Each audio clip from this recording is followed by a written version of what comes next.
Aku dimangsa mertua.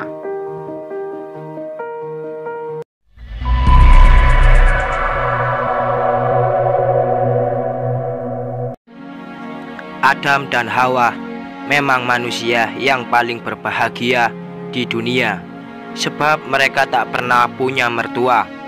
Sebelum menikah, aku ucap mendengar betapa susah hidup bersama mertua. Itu salah, ini salah. Mertua dan menantu adalah dua pihak yang tak mungkin menyatu. Cerita semacam itu bahkan sudah menjadi konsumsi umum. Sebab itulah kakakku ketika menikah pun langsung segera memisahkan diri dari mertuanya. Adikku yang juga menikah duluan dariku memilih mengontrak rumah kecil hanya untuk dapat berpisah dari mertuanya. Aku berencana tidak begitu, sebab calon mertuaku sangat baik. Sebelum menikah, aku sudah terbiasa bersama dia, berbelanja, masak, kadang berkebun bersama. Kekasihku memang keluarga yang cukup berada, tapi posisi itu tak membuat mertua menjaga jarak denganku.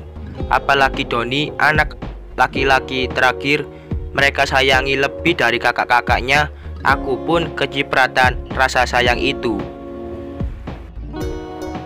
Calon iparku acap menggoda dengan mengatakanku akan menjadi menantu tersayang. Aku hanya tersipu malu. Aku pun menikah dan memang tak ada cerita mertua galak. Tinggal bersama mertua dan dua iparku di rumah besar mereka. Semua berjalan dengan lancar. Sebelum ke kantor, aku akan membantu mertua masak. Atau kalau tidak masak, kami akan membaca koran bersama sembari minum teh di teras, menyirami kebun, atau bahkan berbincang tentang kehamilanku yang belum datang. Mertua seperti orang tuaku saja, bebas berbicara, tak berjarak. Aku jadi percaya kalau mertua dan menantu bukan dua kutub magnet yang selalu bertolak belakang. Aku pun hamil dan melahirkan anakku laki-laki tampan. Mertua kian sayang, tak pernah ada pertengkaran. Mertua laki-laki yang amat sibuk di kantor selalu masih menyempatkan mengganggu anakku setiap pagi. Dia memang acap memintaku berhenti kerja, tapi selalu kutampik. Memang mereka akan mampu memenuhi kebutuhan ekonomi keluarga kami, seperti juga beberapa iparku yang tak bekerja. Tapi aku merasa bekerja adalah harga diriku di depan mereka. Setahun berlalu, anakku mulai bisa berjalan. Ketika kurasakan perubahan itu, dari tabunganku juga sisa gaji suami yang kutabung, kami berencana membeli rumah. Bukan apa-apa, tinggal bersama 3 keluarga lainnya membuat hal-hal pribadi hilang di rumah ini. Meski punya kulkas sendiri, makanan di dalamnya jadi bisa disentuh siapa saja. Meski bisa masak sendiri, tapi nyari selama 2 tahun, selera kami menjadi selera bersama. Kadang waktu yang ingin kami habiskan berdua di kamar harus hilang karena tak nyaman kalau tak tampak di ruang keluarga. Nah, hal-hal kecil tapi penting itu membuat kami ingin punya rumah sendiri. Kami pun membicarakan ini dengan mertua. Tentu saja dengan alasan yang halus, tak menyinggung mereka. Mertua laki-laki setuju, mertua perempuan diam saja. Rencana itu berubah menjadi bencana. Setelah itu, aku mulai mendapatkan sikap yang berbeda dari mertua. Mertua mulai menyinyir, "Kalau sendiri, apa Doni suka masakan kamu? Kamu kan tidak bisa masak." "Oh, pasti mau disuguhi masakan pembantu ya?" ketus mertua. Aku semula hanya tertawa. Agak aneh mendengar mertua memanggilku kamu, padahal biasanya dia memanggil namaku langsung. Tapi itu belum seberapa. Mertua bahkan dengan sinis mulai menghina. Kalau ngontrak atau beli, paling kamu hanya bisa dapat rumah tipe 45. Apa nyaman tinggal di rumah sekecil itu? Doni itu dari lahir sampai kawin pasti tak pernah membayangkan akan tinggal di kandang bebek. Aku menjelaskan bahwa keinginan itu bukan datang dariku, tapi dari suami. Mertuaku, Ibu Doni, tak percaya. Maka aku minta Doni bicara. Hasilnya ribut besar.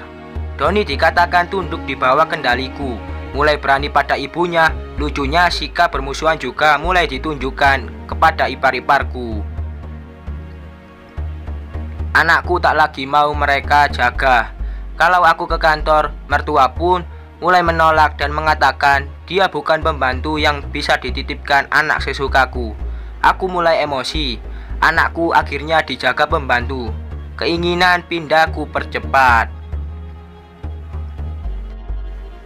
2 bulan sebelum pindah, karena rumah yang kami beli harus diubah dan direnovasi sendiri, adalah penderitaan terberatku.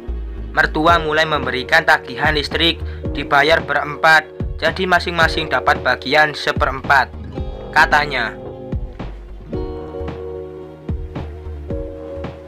Padahal aku tahu, ipar-iparku tak ditagih semacam itu. Aku mengalah dan membayar. Tapi apa jawaban mertua? Oh, kamu sudah mulai mampu ya membayar. Aku hanya mengelus dada. Akhirnya tagihan air juga mereka mintakan. Pembantu yang dipaksa meminta sampai gemetaran ketika menyampaikannya. Aku seperti anak kos. Makan mulai aku beli dari luar. Demikian juga minum. Mencuci aku pakai pembantu sendiri. Semua aku jalani. Untunglah suami mendukungku terus. Dia tahu bahwa ibunya memang ingin selalu berada di belakang kami. Tapi ia juga tahu bahwa hidup mandiri akan lebih berarti bagi kami. Ketika akan pindah, cobaan itu bertambah. Mertua mengatakan kepada suami dia ingin ikut ke rumah kecil kami yang dia hina. Ikut ke rumah kecil kami yang dia katakan seperti kandang bebek. Dia memaksa karena tak ingin pisah dari cucunya. Padahal setelah 2 bulan cucunya itu tak dia sentuh. Dia berkata dapat mengajariku memasak karena dia tahu aku tak mampu memasak. Suamiku jadi bingung. Rasanya tak sopan kalau menolak keinginan ibunya. Tapi aku bertahan, tetap mengatakan tidak. Aku bilang ingin mandiri. Aku berjanji kalau tak mampu hidup sendiri akan kembali ke keluarga itu. Tentu itu basa-basiku saja. Tapi mertua mendesak. Aku pun panas. Mama, aku tak akan sanggup menggaji mama, kataku. Dia tersentak. Aku tambah lagi. Lagi pula nanti mama harus bayar listrik sendiri, juga air dan makan. Rasanya pasti mama tidak akan nyaman kalau beli makanan di luar. Kemudian membayar pembantu untuk mencuci pakaian sendiri. Coba mama bayangkan. Kurasakan tubuh mertuaku oleng, limbung.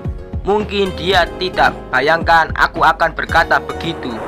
Ipar-iparku sampai ternganga melihat keberanianku berbicara.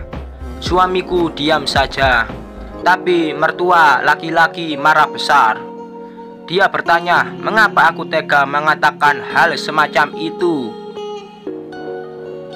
Lalu aku ungkapkan semuanya. Bahwa selama 2 bulan ini aku membayar pembantu untuk mencuci pakaian sendiri, membayar listrik sendiri, membeli makan di luar, membayar air, bahkan membayar babysitter untuk anakku.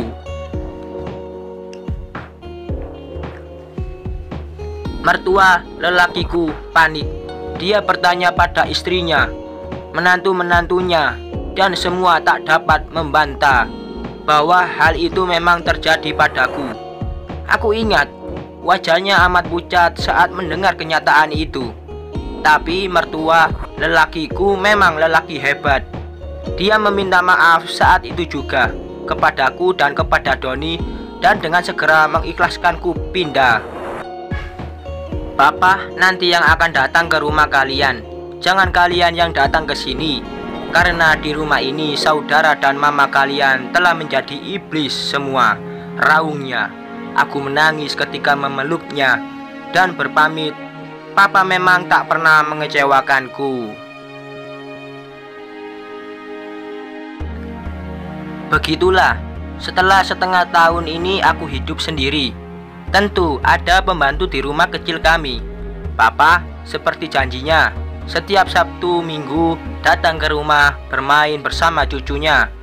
Tapi mama dan ipar-iparku jangankan datang, menelpon pun tidak. Tapi aku memilih diam saja juga Doni.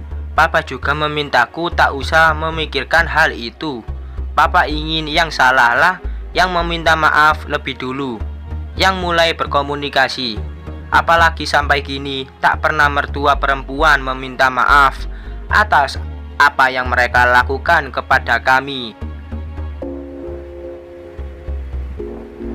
Sebentar lagi Lebaran, aku pasti sungkem kepada mertua, entah apapun tanggapan mereka. Sebagai anak, meski pedih mengingat perlakuan mereka, aku harus belajar mengalah, menerima, apalagi kini semua telah menjadi masa lalu. Sekian.